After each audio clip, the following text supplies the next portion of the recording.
give a name to the new breed of dispossessed Americans. Okies.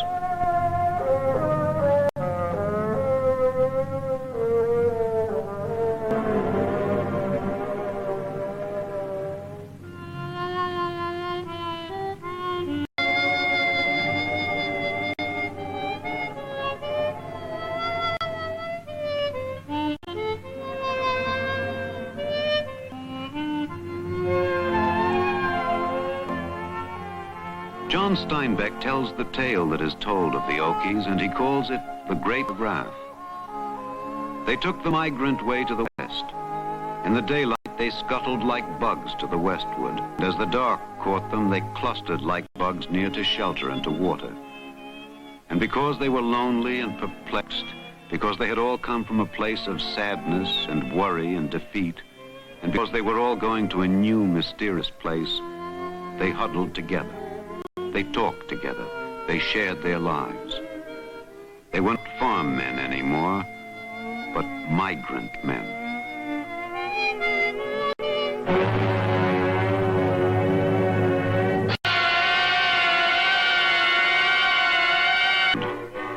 Senator Huey Long of Louisiana. With a rabble-rousing shout of "Share the wealth," he makes his bid to become dictator of America. The Reverend Gerald L.K. Smith, Father Charles E. Coughlin, Dr. Francis E. Townsend. Together and on their own, they woo the frustrated and bewildered with slogans and panaceas.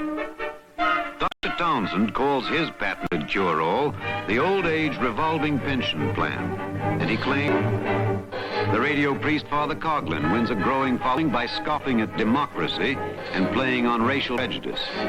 Thousands of Americans, fearful of the expanding threat of heir to the Share the Wealth movement when a political enemy murders Huey Long. "I always talk loud," says the Reverend Gerald Smith, "and too many come to listen and believe. It can't happen here," the saying goes, but it seems to be.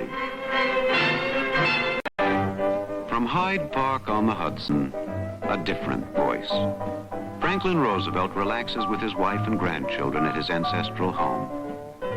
Out of this patrician background has come his sweeping program of social security and reform, a lifetime in public service.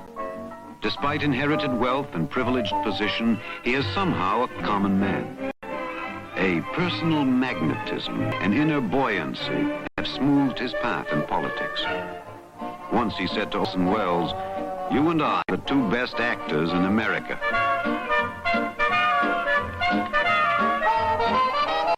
His second home is Warm Springs, Georgia, where he finds relief in the mineral waters. The President of the United States is the first man in history to achieve world stature without the ability and courage he had not. But though a cripple, he is no invalid. At Warm Springs, he becomes Dr. Roosevelt.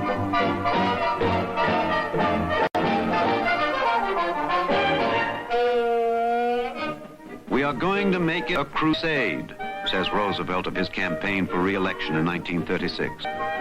Though major New Deal measures like NRA and AAA have been declared unconstitutional by the Supreme Court, millions of men have been put to work, and the National Business Index has won us without dictatorship or revolution.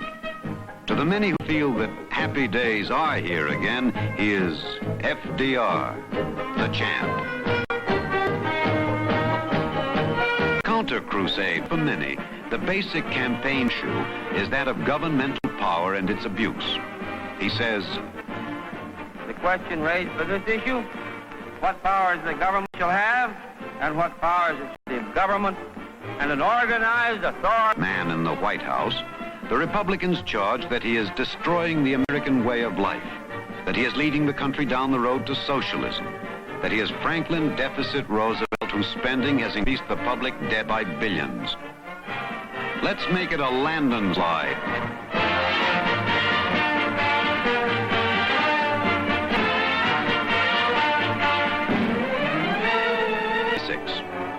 Roosevelt takes every state in the Union, Maine and Vermont, and wins huge majorities in both houses with destiny.